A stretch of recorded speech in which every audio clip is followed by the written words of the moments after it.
তৃণমূল কংগ্রেসের পশ্চিমবঙ্গ বিধানসভা অষ্টাদশ পশ্চিমবঙ্গ বিধানসভার তৃণমূল কংগ্রেসের যে পরিষদীয় দল, সেই পরিষদীয় দলে কোনো নেতা নেই। পরিষদীয় দল একটা টিম। কারণ আমরা এই মনোভাবের বিরুদ্ধেই লড়াই করেছি সবাই মিলে, যে কেউ নেতা কেউ ভৃত্য, এটা নয়। এটা গোটাটা একটা টিম। ঘটনাচক্রে তার একটা জব ডিস্ট্রিবিউশন হতে পারে। কারোর নাম বিরোধী দলনেতা, কেউ মুখ্য সচেতক, কেউ উপদল নেতা। এরা গোটাটা একটা 58 জনের টিম আপাতত। আজকে পর্যন্ত এটা 58 জন তৃণমূল কংগ্রেসের প্রতীকে নির্বাচিত 58 জন বিধায়ক। সেই 58 জন বিধায়কের একটা টিম এই বিধানসভার অষ্টাদশ পশ্চিমবঙ্গ বিধানসভার প্রিন্সিপাল অপোজিশন।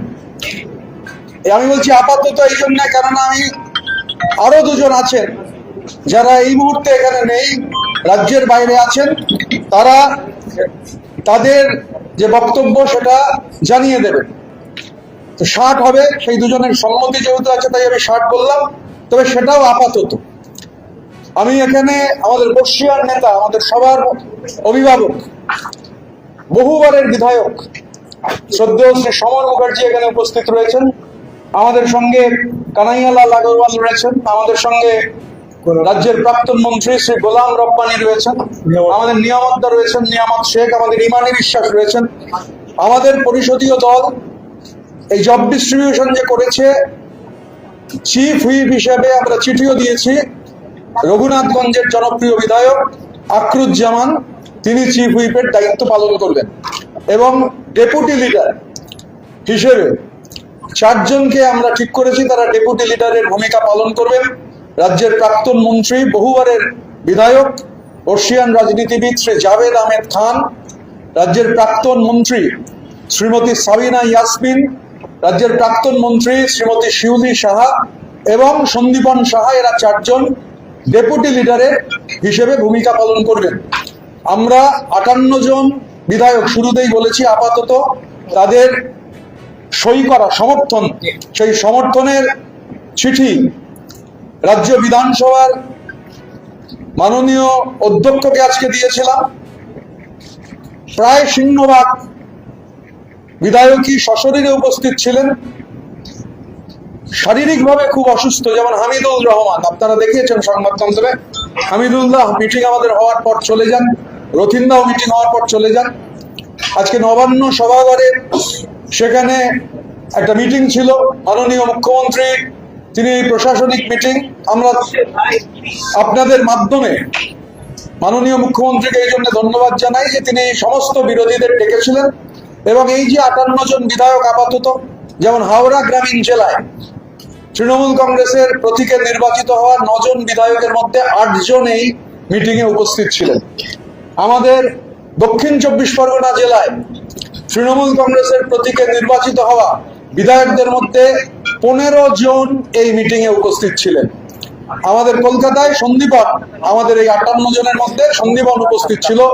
আমরা 15 আর 8 23, 23 আর 1 24, এই 3টে জেলা কলকাতা, হাওড়া এবং উত্তর 24 পরগনার আমাদের 58 জন যারা আছেন তার মধ্যে 24 জন আজকে আমরা মিটিং এ উপস্থিত ছিলাম। আমাদের বিরোধী বিধায়করা তারা নির্দিষ্টভাবে বক্তব্য রাখবার সুযোগ পেয়েছেন। আমরা এই ধরনের মিটিংকে সাধুবাদ জানাই। রাজ্যের এই অষ্টাদশ বিধানসভার দায়িত্বশীল বিরোধী হিসেবে আমরা যারা এখানে তৃণমূল কংগ্রেসের প্রতিনিধিত্ব করছি, আমরা দায়িত্বশীল বিরোধীর ভূমিকা পালন করব, সদর্থক এবং গঠনমূলক বিরোধীর ভূমিকা পালন করব। সরকার যেটা ভুল করবে, সরকার যেটা ঠিক করবে না, সরকারের চোখে চোখ রেখে সেটা হাউসের ভেতর যে অ্যাম্ফি থিয়েটার, সেই অ্যাম্ফি থিয়েটারে যেমন লড়াই হবে, হাউসের বাইরে বিধানসভার অভ্যন্তরে সেই লড়াই হবে, রাস্তাতে সেই লড়াই হবে। আবার সরকার যদি কোনো সদর্থক ভূমিকা পালন করেন, আমরা সেই সদর্থক ভূমিকার প্রশংসা করতেও পিছপা হব না। কারণ অপোজিশন ফর অপোজিশন সেক, এটা কখনো গণতন্ত্রের রীতি হতে পারে না। আমরা চাই, আমরা আলোচনা করেছি, আমরা নিজেদের মধ্যে আলোচনা করছিলাম যে এই বাংলার যে বিধানসভা, সেই বিধানসভায় আমরা যেমন আজকে ওখানে মিটিংয়ে ছিলাম, আমরা সরকারের যে কথা আমি শুরুতে বললাম যে সরকারের যে বিভিন্ন নীতি, আমরা মনে করি যে নীতিগুলো ঠিক নয়, তার আমরা হাউসের ভেতর হাউসের বাইরে তার যেমন বিরোধিতা করবো, আবার যদি কিছু পজিটিভ হয় শুধু বিরোধিতা করার জন্য বলবো না যে এটা পজিটিভ নয়। এবং বিশেষ করে আমরা এই যে একটা গোটা টিম, সেই গোটা টিম আমরা ফাংশন করবার সিদ্ধান্ত গ্রহণ করেছি এবং আমাদের বিধানসভার অধিবেশন যেহেতু 18 তারিখ থেকে হবে, এ মাসের 18 তারিখ থেকে, আমরা তার আগে আমাদের আরো মিটিং হবে, আমরা সেটা আলাপ আলোচনা করব। বিধানসভার অভ্যন্তরে আমি আবারও বলছি যে আপাতত 60 জনের যে তৃণমূল কংগ্রেসের প্রধান বিরোধী দল, সেই প্রধান বিরোধী দলের যে সমস্ত যারা আছেন এই 60 জন সবার কাছেই আমরা কৃতজ্ঞ এবং আজকে থেকে বিরোধী দল হিসেবে আমরা আমাদের পথচলা শুরু করলাম। সংবাদ মাধ্যমের যারা এখানে উপস্থিত রয়েছেন, সংবাদ মাধ্যমের সাহায্য ছাড়া কখনোই বিরোধী দল ফাংশন করতে পারে না, তাই সংবাদ মাধ্যমের সাহায্য আমরা চাই। আমরা সবাই মিলে একটা টিম হিসেবে কাজ করে গঠনমূলক সদর্থক বিরোধীর ভূমিকা পালন করতে পারবো, এই বিশ্বাস আমাদের রয়েছে। সব প্রশ্নের উত্তর দেবো।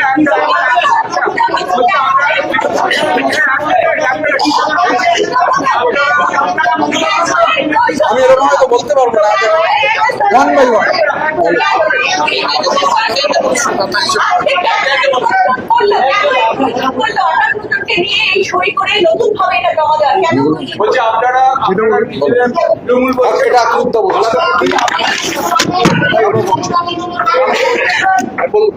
আমরা এখানে যারা আছি সকলেই তৃণমূলের বিধায়ক। আমাদের নেত্রী মমতা ব্যানার্জি, আমরা মমতা ব্যানার্জির নেতৃবাণী শ্রদ্ধা করছি, এই নিয়ে আমাদের কোনো ডাউট নেই।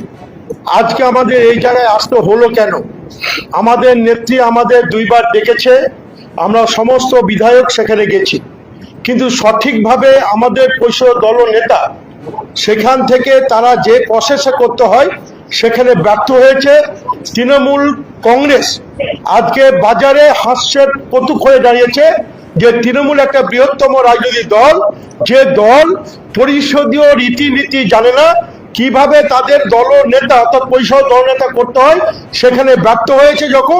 তখন আমরা তৃণমূলের বিধায়কেরা এগিয়ে এসে তৃণমূলের মুখ রক্ষা করার জন্য আমরা বিধানসভা পরিষদীয় দলের সমস্ত রীতিনীতিকে মান্যতা দিয়ে আমাদের পরিষদ দল নেতা সহ যে দপ্তরগুলো সরকারে বন্টন করা হয়, আমরা এখানে স্পিকার সহ বিধানসভার সচিবালয়কে জমা দিয়েছি।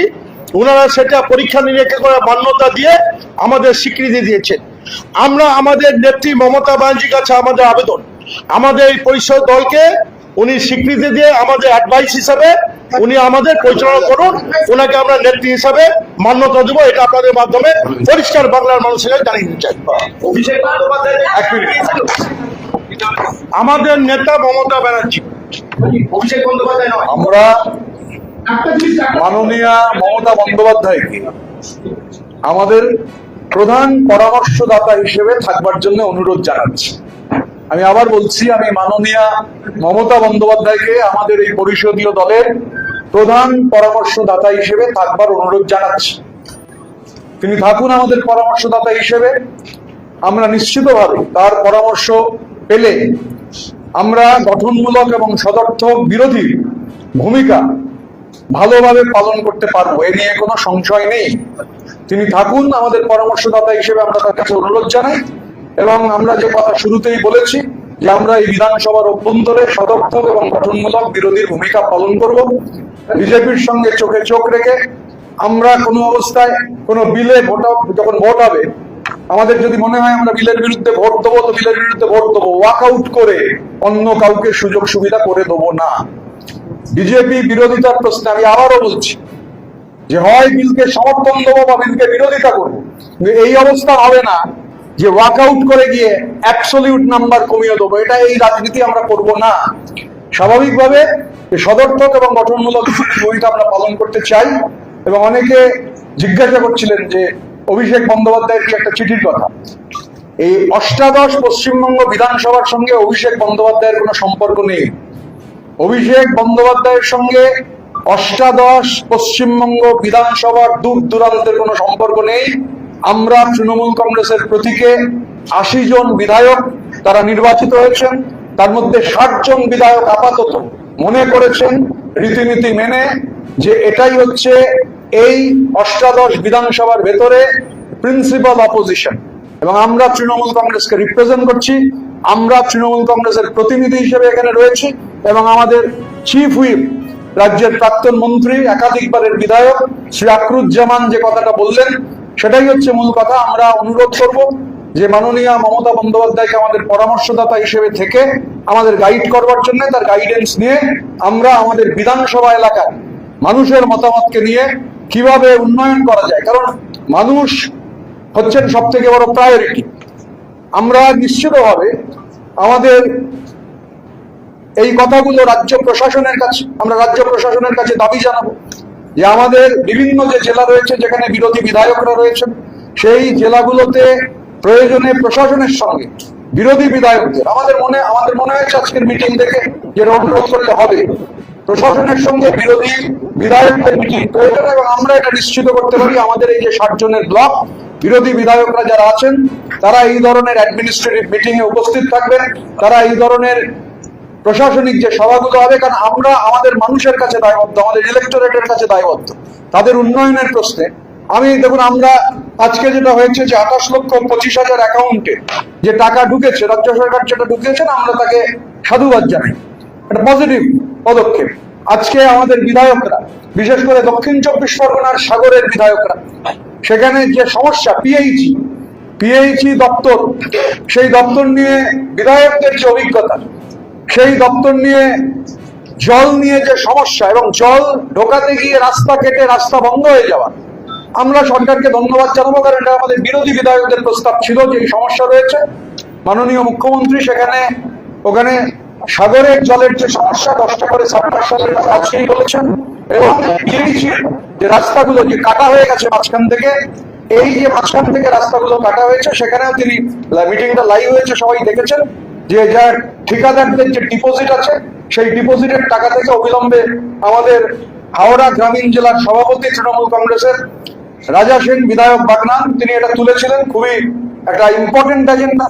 বাগনান মিউনিসিপ্যালিটি, ওটা পঞ্চায়েত এলাকা, মিউনিসিপ্যালিটি হওয়ার প্রয়োজন। তো আজকে যে আমরা রিপোর্ট আনসার পেয়েছি সেটা সদর্থ।